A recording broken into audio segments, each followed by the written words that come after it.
Canaleta querida, ¿qué tal? ¿Cómo les va? Saludos para todos. Vamos a hablar de Fórmula Uno. Vamos a hablar mucho de Fórmula Uno. Llevo tiempo pensando en hacer este video y llevo tiempo pensando que este año voy a hacer mucho más contenido de Fórmula Uno. Ojalá pueda lograrlo. Voy a tratar de explicar no solamente los cambios de reglamento para esta temporada, sino por qué las carreras cambiaron para siempre. Y cómo vamos a ver carreras que me parece van a ser completamente distintas a las que estábamos viendo anteriormente. Ni mejores ni peores. Vamos a tener que entender muchas cosas para meternos en la carrera y tratar de simplificar lo que está pasando entre 22 autos en la pista. De eso vamos a estar hablando y de cómo va a ser la Fórmula 1 este año.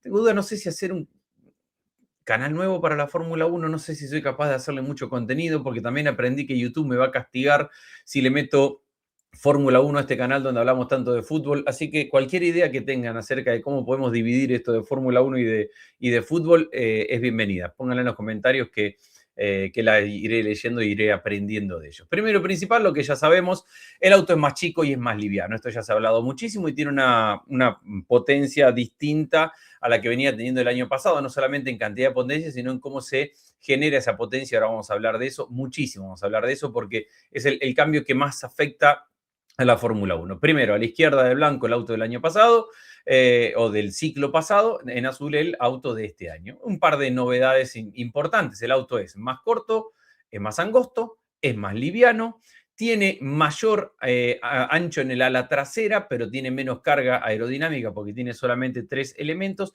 Es más angosto en el ala delantera y tiene también solamente 3 elementos. Esto es lo más básico que podemos tener del auto. Se reclamaba, y por medidas de seguridad el auto se ha ido haciendo más grande en los últimos años, se reclamaba que los autos no eran muy ágiles en los últimos años de la Fórmula 1. Eran autos más bien pesados, grandotes, difícil de mover. En circuitos más antiguos era difícil encontrar lugares de sobrepaso, entonces necesitaba en la Fórmula 1 un auto más ágil. Este es un auto más ágil en general. Esos 3 plataformas, 3 elementos que tiene el alerón delantero ya empiezan a causar un motivo de desarrollo, porque lo que vimos esta semana en las pruebas en Barcelona es que algunos equipos agarran el alerón delantero a la pieza que está más abajo de los 3 y tienen 2 que pueden cambiar, mientras que hay equipos que agarran, que pueden cambiar de posición, mientras que hay otros equipos que agarran la nariz del auto al elemento del medio del alerón, entonces solamente pueden mover el de arriba.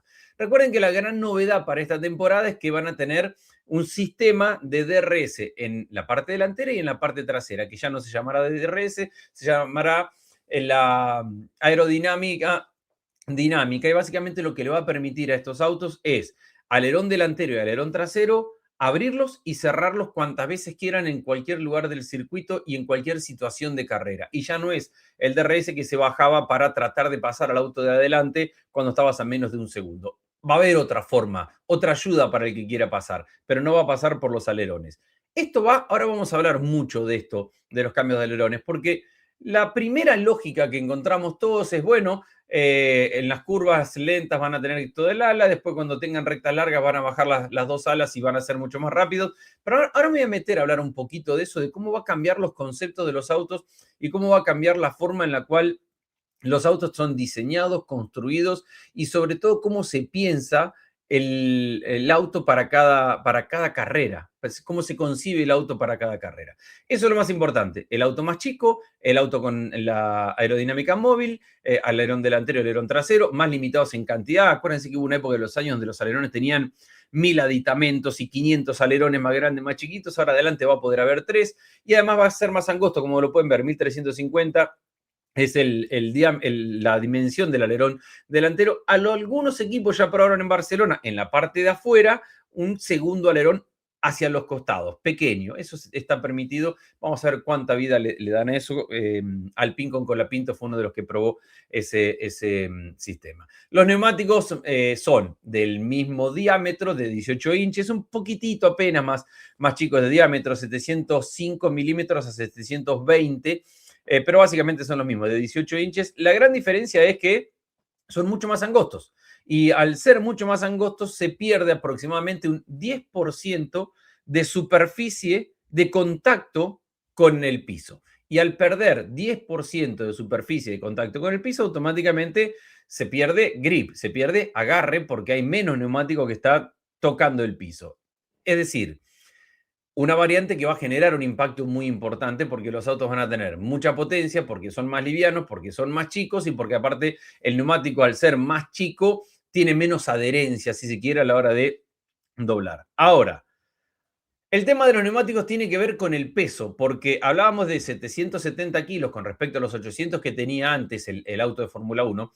El auto de Fórmula 1 tenía que dar 800 kilos cuando terminaba la carrera de Fórmula 1 con los neumáticos puestos y con un poquito de combustible, suficiente para la muestra. Ahora se divide el peso del auto entre lo que pesan los neumáticos y lo que pesa el auto. Y esos 770 incluyen los 48 kilos más o menos que pesa un juego de neumáticos.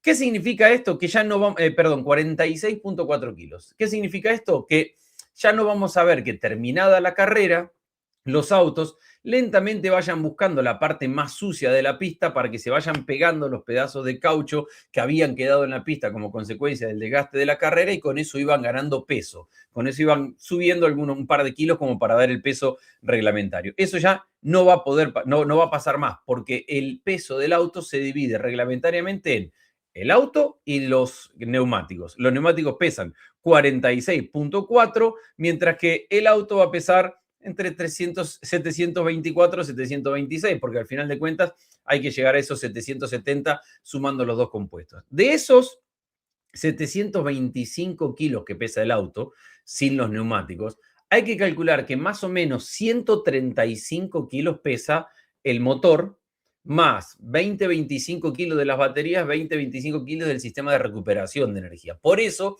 es que los equipos están teniendo algunos problemas para poder dar con el peso mínimo, que es importante porque claramente tener menos peso, tener un auto más liviano, te da muchas ventajas a la hora de velocidad, de tiempo. Entonces, eso es algo importante que no es menor en la Fórmula 1 para esta temporada. Otro tema que no es menor y que es totalmente importante es el piso del auto. Estamos acostumbrados a que el año pasado veíamos el piso de los autos de Fórmula 1 y veíamos que tenían 1000 túneles. Tenían 1000 túneles, y trataban de esconderlos y tratábamos de ver por dónde iban esos túneles y qué escondía cada uno de esos túneles y qué nos podía dar cada uno de esos túneles. Bueno, eso no lo vamos a tener más. Los autos de Fórmula 1 a partir de esta temporada van a tener un túnel que va a ser totalmente, un piso que va a ser totalmente plano, no va a tener ese túnel, esa cantidad de túneles, tampoco va a tener la posibilidad de diseñar todo lo que había para diseñar y tampoco va a tener efecto suelo, que era lo que generaban todos esos canales en la parte inferior del auto. El piso del auto de Fórmula 1 de esta temporada va a ser totalmente plano y eso va a cambiar. Bueno, ahí está, menos mal que algunas de las fotos que me robé dicen a quién se las robé como para darle el crédito. No hice ninguna yo. Y eso va a cambiar la altura del auto y obviamente la carga aerodinámica del auto. A ver, dejamos los autos de efecto suelo. ¿Qué era el efecto suelo? Los autos anteriores tenían toda esa cantidad de canales, de túneles por debajo que hacían que el auto se pegara al piso. Por eso veíamos tanta chispa, por eso veíamos algún problema donde en alguna carrera algún equipo fue descalificado porque tocaba demasiado y no daba el piso de esa placa que está en el medio. Y eran autos que tenían mucha velocidad de curva porque iban muy pegados al piso. Este auto va a tener menos velocidad de curva porque no va a tener ese efecto suelo y como consecuencia de eso va a generar que se diseñe de otra manera el auto de Fórmula 1. Ese efecto suelo hacía que todo estuviera pensado para que el auto sacara el aire que venía de frente para los costados y para arriba, porque por abajo prácticamente no podía pasar auto porque el auto tenía que estar lo más pegado al suelo posible, porque teníamos ese sistema de canaletas que iban por debajo y que le permitían al auto absorber toda esa energía y pegar al piso al auto y darle mayor velocidad. Con este nuevo piso, el auto va a perder ese efecto suelo. Entonces, lo que vamos a ver ahora es el regreso de lo que en algún momento se llamó en la Fórmula 1 el rake. Y este es el rake de la Fórmula 1. Este es el auto a propósito. Ya hablaré de esto bastante más adelante, en la medida que le puede ir dando más contenido a la Fórmula 1. Este es el nuevo auto de Adrian Newey, el Aston Martin, que ha generado una revolución de comentarios. ¿Ven la altura? ¿Ven la altura que tiene el auto? ¿Ven el espacio que hay en el piso, en la parte trasera? Se los puedo mostrar en el auto de Colapinto también. ¿Ven qué separados que están los autos del piso? Al no tener todos esos canales, al no tener efecto suelo, hoy los autos eligen el famoso rake, que es un auto que esté más pegado al piso adelante, más levantado desde atrás, porque por abajo del auto va a pasar mucho aire también. Es decir, nos vamos a encontrar con autos que van a ser más chicos, que van a tener mucha menos carga aerodinámica por las limitaciones que van a tener el alerón delantero y el alerón trasero, y que tampoco van a tener el efecto suelo que tenían anteriormente, y como consecuencia de eso no van a tener el agarre que venían teniendo eso. Esto en función de lo que es hasta el momento la parte aerodinámica del nuevo reglamento. También tenemos que hablar de la parte de motor, porque al final de cuentas, la parte de potencia, porque ya no hay que hablar más de motor, hay que hablar de energía y hay que hablar de potencia en la Fórmula 1, principalmente de energía, porque cambia la forma en la cual se le provee energía al auto para moverse. Es tan simple y tan sencillo y tan complicado como eso. Antes, históricamente, estábamos acostumbrados a un motor de combustión, el motor de 6 cilindros en estos últimos años. En el último reglamento ya llegó la parte híbrida, donde el 15% de la potencia se generaba a partir de recuperación de energía y esa recuperación de energía iba a baterías. Ahora va a ser un 50 y 50, con una diferencia muy grande. Ese 15% que recuperaba de energía el auto de Fórmula 1 del reglamento anterior, lo hacía a través de dos sistemas. Uno que se enfocaba en sacar energía del frenado y otro que se encargaba de sacar energía de la temperatura que venía para los escapes del turbo.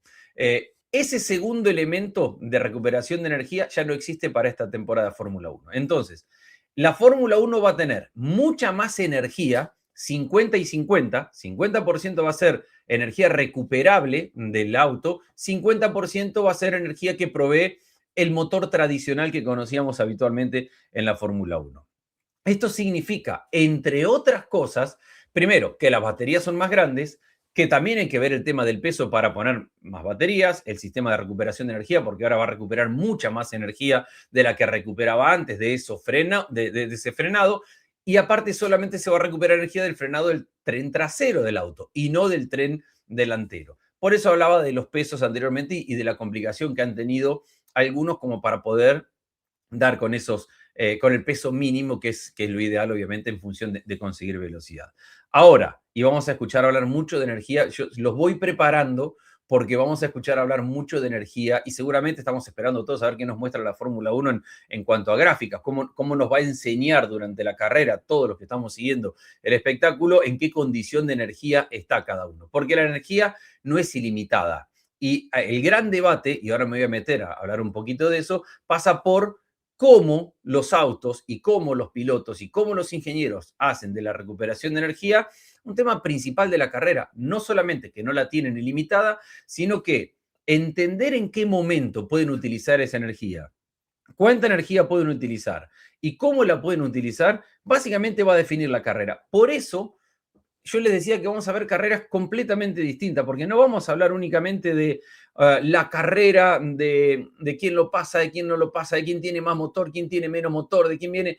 Vamos a hablar también de quién está recuperando más energía, de cómo está recuperando la energía, de cómo tiene las baterías de energía, de cuánta está utilizando de esa energía como para poder tener a disposición para pasar, para defenderse, porque va a haber, y escucharán hablar mucho de esto también, va a haber el botón para poder pasar y va a haber el botón para utilizar la energía. Y vamos a estar todo el tiempo viendo cuánta energía le queda a cada uno. El motor Honda, por ejemplo, con la parte del motor tradicional más el almacenamiento de energía, luce así.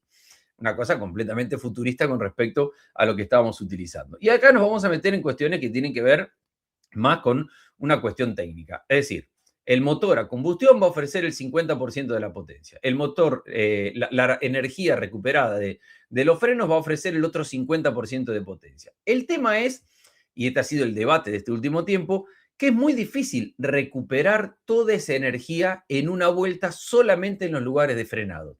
Recuerdo que el año pasado Verstappen habló en algún momento después de hacer pruebas en el simulador y decía que como el auto iba perdiendo energía porque se iba quedando sin la batería, en rectas largas, como por ejemplo en Monza, le iba teniendo que hacer rebajes para recuperar un poco las revoluciones del auto porque iba perdiendo energía e iba perdiendo. El tema es un tema que una palabra que vamos a tener que aprender todos a utilizar con frecuencia son los megajoules, que es la energía que se concentra, que se recupera de los frenos y que se almacena en esas baterías. Básicamente, se pueden recuperar por reglamento 8.5 megajoules por vuelta del frenado. Y eso es por reglamento. Ahora, una cosa es lo que permite el reglamento y otra cosa es cómo hacerlo en circuitos que no tienen tantas zonas de frenado y no tienen capacidad para recuperar tanta energía de frenado. Y ahí está donde se están rompiendo la cabeza muchos de los ingenieros. Hay pistas que les queda muy cómoda, circuitos callejeros, van frenando mucho, van recargando energía, entonces la pueden utilizar. Y después vamos a ver muchos en qué momento el piloto va a utilizar esa energía para defenderse, para atacar, para intentar sobrepasar, para hacer una vuelta rápida. En la clasificación utilizarán toda la energía, pero después en la carrera,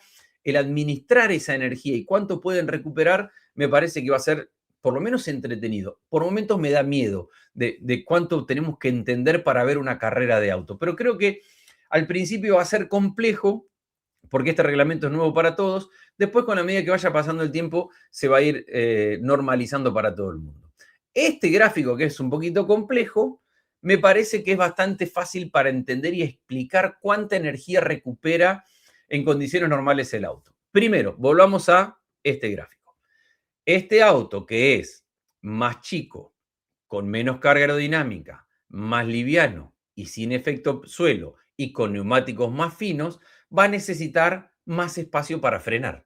Así de fácil y así de sencillo. Porque el auto anterior, con la carga aerodinámica que tenía y con las capacidades que tenía, era capaz de frenar realmente muy adentro de la curva. Este auto se calcula que va a frenar, va a necesitar un 20% más de distancia para frenar en cualquier curva. Es decir, si un auto de Fórmula 1 en la temporada anterior necesitaba frenar a 100 metros de la curva, el auto de esta temporada se calcula que va a necesitar entre 120 a 125 metros para poder frenar.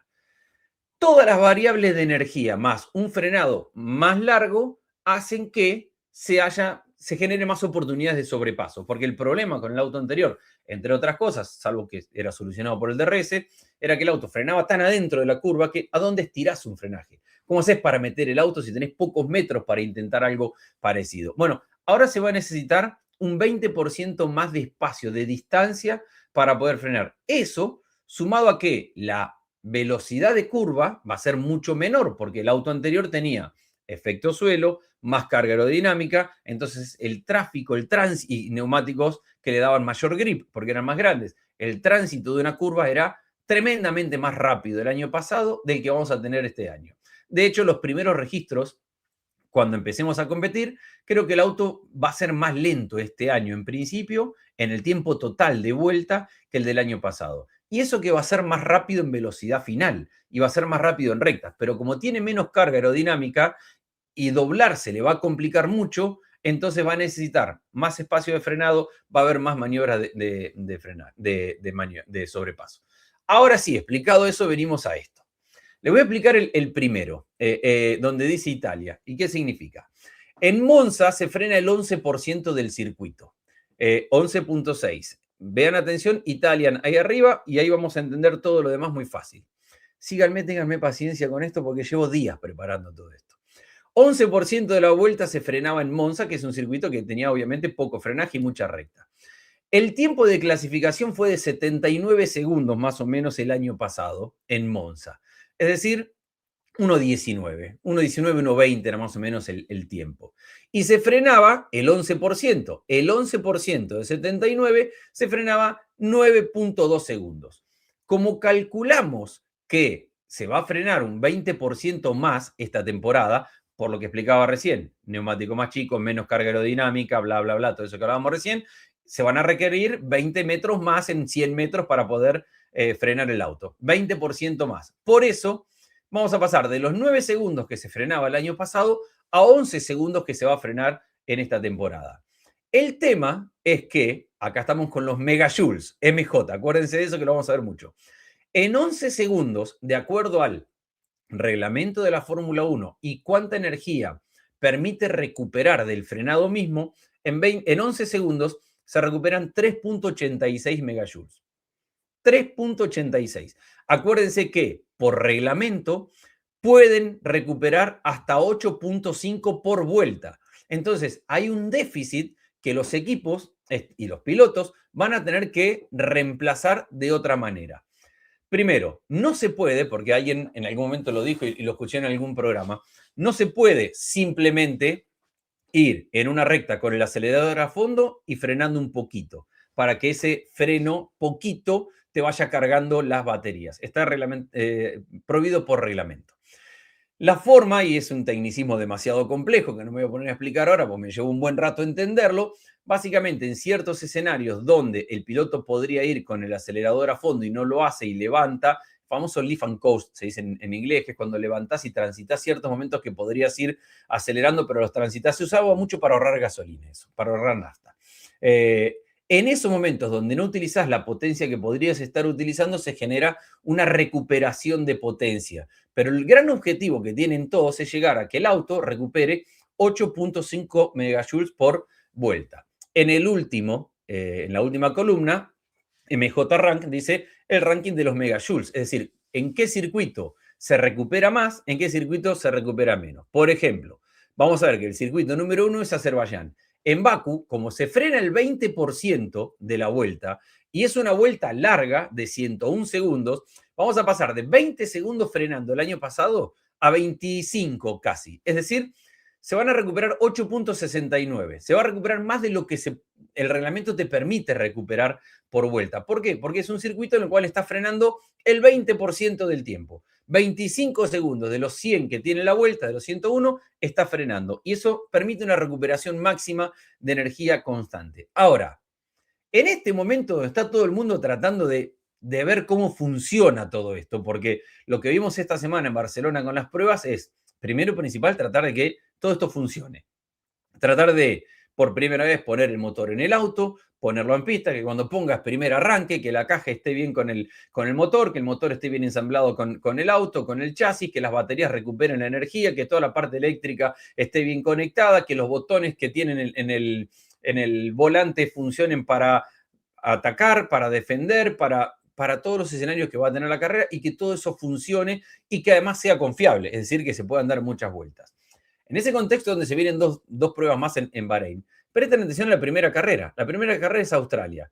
10% de la pista es de frenado. Las pistas de más frenado son las pistas que tienen mucha curva lenta, obviamente.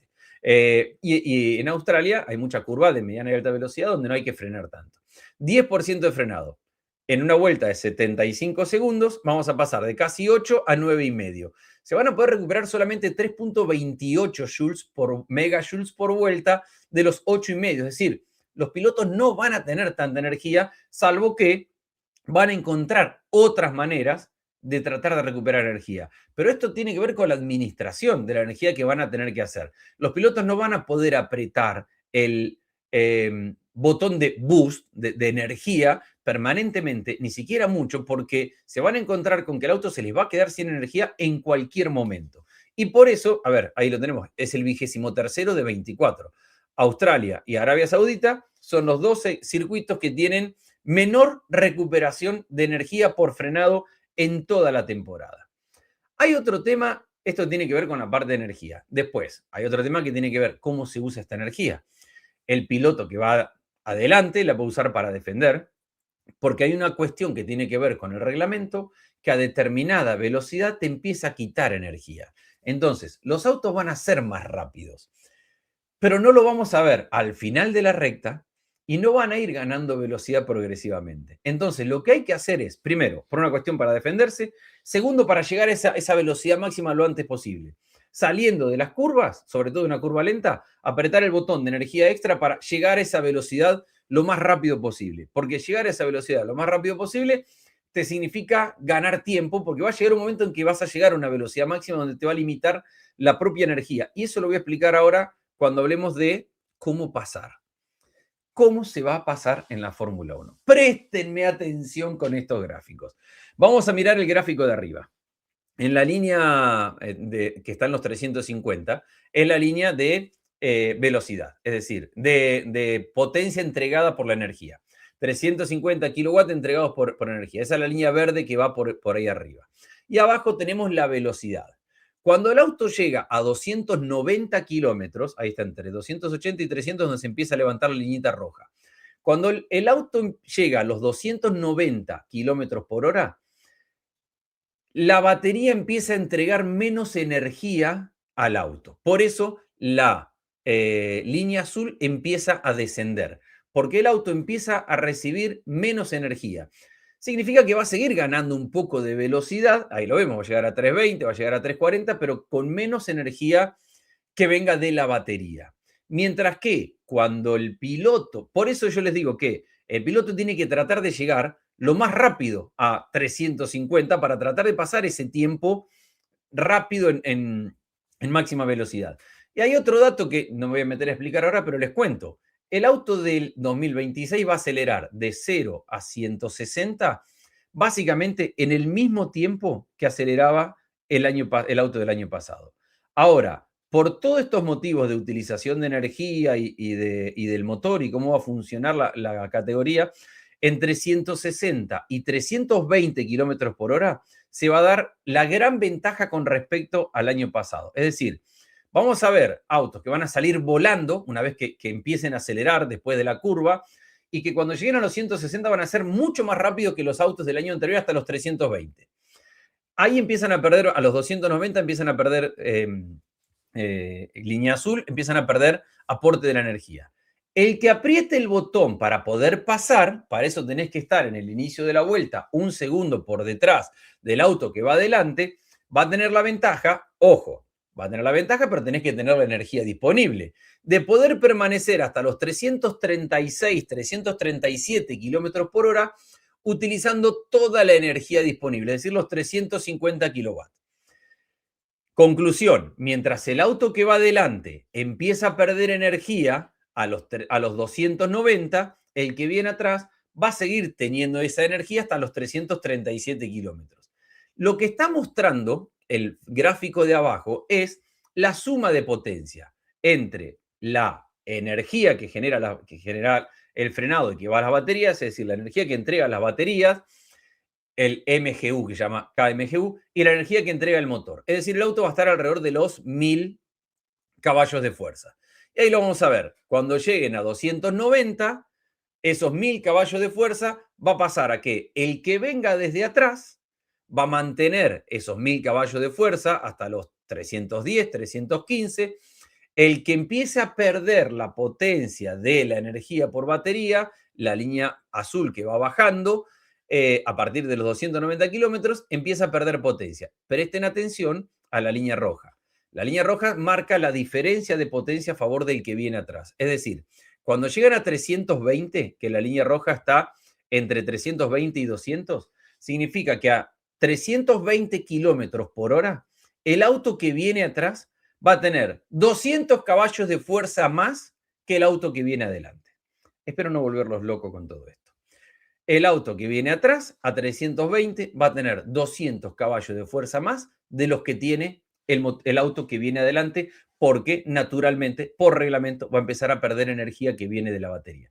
Esta va a ser la forma de pasar que va a tener la Fórmula 1. Esto es lo que reemplaza al DRS para esta temporada. Dicho esto, hay que tener energía disponible. Y ahí volvemos otra vez al grafiquito anterior. ¿Cuánta energía podés recuperar siempre y cuando el circuito te lo vaya permitiendo en zonas de frenado y que en realidad es el gran dilema que tienen? ¿Cómo hacer para recuperar toda la energía que pueden, los 8.5 megajoules? Ahora, volvemos al auto y al tema. Los alerones movibles. Es mucho más complejo imaginar las carreras, es mucho más complejo imaginar el diseño de los autos y es mucho más complejo imaginar la evolución de los autos. A ver, cuando vamos a una carrera en Monza con el reglamento actual, sabemos que los autos van a ir sumamente descargados, porque Monza tiene la particularidad de tener rectas extremadamente largas y después sí hay que doblar. Bueno, sí, después hay que doblar, pero al final de cuentas, una vez que la diferencia la haces en el gran porcentaje de la pista, que es andando a velocidad, cuando tenés que doblar tampoco, nada, perdés. Y toda la historia de la Fórmula 1 pasa por encontrar el balance en cuánto ganás acelerando a fondo por toda la vuelta y cuánto perdés sin tener el mejor agarre a la hora de doblar. Eso con el reglamento que teníamos hasta ahora. Ahora, ¿qué va a pasar? ¿Qué va a pasar en la Fórmula 1 actual donde ya no tenés que tener un auto, no tenés que tener un auto para toda la vuelta? Y eso no es menor. A ver, vamos a poner, por ejemplo, el circuito de Monza como para tenerlo en cuenta. Ahora déjeme que lo suba. Vamos a poner el circuito de Monza. El circuito de Monza ya no me entra. Bueno, no lo puedo poner ahora. Lo dejamos para otra oportunidad. Ahora podés tener un auto que, como tiene el alerón delantero y el alerón trasero que se bajan, también hay sistemas. Por ejemplo, Alpine probó un sistema que va al revés de todo el mundo. En vez de levantar la parte delantera del alerón, baja la parte trasera. Eso también es parte del desarrollo que vimos esta semana y que nos van a seguir mostrando más en la siguiente prueba. En vez de tener un auto que tenga que estar compensado para todas las partes del circuito, tranquilamente podemos tener un auto que sea totalmente descargado para la parte de las rectas, porque al final de cuentas de eso se trata este auto que va a estar descargado naturalmente porque va a perder el alerón delantero y va a perder el alerón trasero. Entonces, cuando llegues a la curva y puedas aplicar el alerón, lo vas a levantar a tal punto que puedes tener un alerón sumamente cargado para que te pare el auto para que puedas doblar.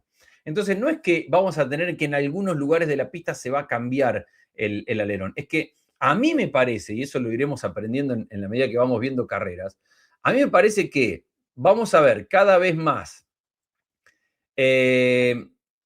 carreras donde en la mayoría de la pista esté el auto con el alerón descargado, con el alerón abierto, que la mayoría del tiempo pase con el alerón abierto y que solamente se active el alerón anormal, que es lo que tenemos ahora, el alerón como conocemos actualmente, solamente para doblar.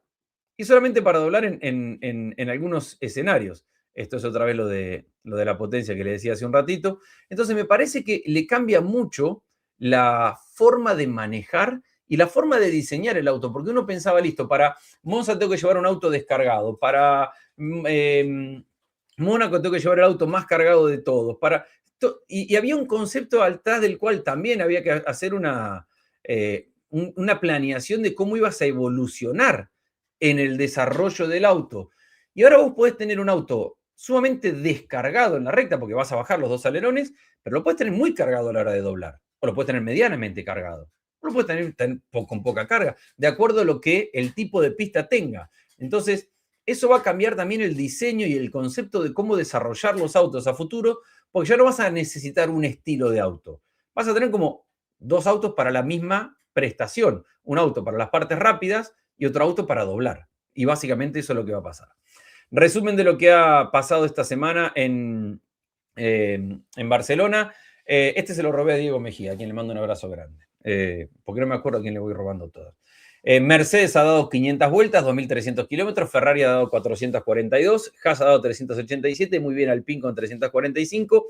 Ha llegado sobre la hora. Aston Martin ha dado solamente 66 vueltas. Llegó en el penúltimo día, dio 4 o 5 giros. Y después Alonso ha tenido un día medianamente completo de vueltas, pero está claro que Aston Martin viene un paso por detrás. 2, 3, 5 pasos por atrás. Viene Williams, que ni siquiera ha participado de esta prueba, y está claro que Cadillac, que es un equipo nuevo para esta temporada, viene y que utiliza los motores Ferrari, viene tratando de descubrir cosas que otros equipos tienen totalmente trabajadas. Procedimiento de carrera, ver qué hace el auto cuando se hace un pequeño cambio, asegurarte de que los sistemas funcionen. Le ha costado un poquito más a Cadillac. Si reducimos los equipos a motores, se habla mucho de que Mercedes tiene una gran diferencia. Si bien en el último día Hamilton metió el mejor tiempo, Ferrari no es el equipo que más haya probado, incluso en las previas, aunque ha sumado 442 vueltas ya sobre el final, pero sus motores sí, porque recuerden que lo que decíamos anteriormente, Cadillac tiene los motores Ferrari, Haas tiene los motores Ferrari también. Entonces, en cantidad de vueltas, 1132 a 993, hay un 10%, 15% más de vueltas que ha dado Mercedes en estas vueltas que Ferrari. Más allá de esto, que es una prueba de confiabilidad en la cual prácticamente diríamos que todos la han pasado. Seguramente el nivel de exigencia no ha sido el máximo, han ido presionando a la medida que van pasando los días y ya sobre el final de las pruebas se han animado a a empezar a entender cambios de la puesta a punto y de la energía y de todo lo que hemos hablado anteriormente. Pero hay un consenso generalizado de, más allá de lo que se muestra, Mercedes tiene hoy por hoy el mejor motor para la Fórmula 1. Después habrá que ver porque Honda, que dio solo 66 vueltas, ha trabajado mucho en las baterías y todavía no está muy bien en la parte de combustión, pero le ha permitido a su equipo, Aston Martin, tener una parte trasera más compacta, más chiquita, entonces a lo mejor gana por ahí. Audi es un equipo y un motor completamente nuevo, su historia era distinta, el orgullo de dar 239 vueltas con un equipo que era Sauber hasta el año pasado, pero con motores propios de una estructura completamente nueva, el orgullo que sienten es mayúsculo, incluso superior al de Cadillac, porque Cadillac por lo menos tiene motor caja de Ferrari y lo que tiene que desarrollar es todo el resto de la parte del equipo. McLaren apareció un poco más tarde, pero anduvo realmente bien y tiene motores Mercedes. Poco para sacar en cuanto al ritmo de vuelta en todo esto. Primero y principal, no han tenido mayores problemas de confiabilidad y eso ha sido bueno. Segundo, la sensación es que Mercedes está un par de pasos por delante que el resto. Pero después está lo otro, que es lo que hablábamos hace un ratito. Una cosa es estar un par de pasos y otra cosa es saber utilizar la energía, poder recuperar bien energía, quién la recupera mejor. Y después cómo va a cambiar la carrera eso. Puedes utilizar la energía para pasar un auto y en vez de el que viene adelante tratar de defender a toda costa la posición, dice, ¿sabes qué? Pasa tranquilo, estás quemando tu energía porque los ingenieros van a estar prestando atención de la energía que tienen todos. Pasa tranquilo que 4 curvas más adelante te paso como contramano porque yo tengo mucha energía y no la voy a gastar para defender este frenaje o esta maniobra que estás intentando. En eso va a cambiar la carrera. Y otra cosa que a mí me genera una admiración total, todo lo que tiene que hacer un piloto arriba del auto. El piloto arriba del auto no solamente que tiene que manejar alerones, puesta a punto, los elementos que tiene para cambiar cosas de puesta a punto arriba del auto, mapeo del motor, en qué momento utiliza la energía, en qué momento utiliza la energía para defender, en qué momento utiliza la energía en la vuelta normal y en qué momento utiliza la energía para superar, que es otro botón completamente distinto, en qué momento le dice al sistema cuál es la forma de recuperar energía, en esto que yo les decía que hay 2 o 3 formas y el piloto lo tiene que manejar también. Y todo eso manejando 350, 360 y tratando de hacer maniobras. Bueno, una locura. Realmente y honestamente les pido comentarios sobre este video. Me meto en cuestiones muy técnicas, no se entiende nada, se entiende algo, vale la pena. Me creo otro canal para hablar de Fórmula 1 y no molesto a los que les gusta el fútbol. Estoy arruinando mi canal de fútbol metiendo Fórmula 1. Y si hago otro canal de Fórmula 1 y después no tengo tanto tiempo de subirle contenido, ¿qué tipo de contenido quieren de la Fórmula 1? Esto es demasiado técnico, habría que ir a algo más básico. Iremos descubriendo todo junto a la Fórmula 1 de esta temporada. Por ahora, abrazo grande para todos y voy a tomar muy en cuenta lo que me digan de la Fórmula 1 para ver qué hago a futuro y si puedo seguir generando cada vez más contenido.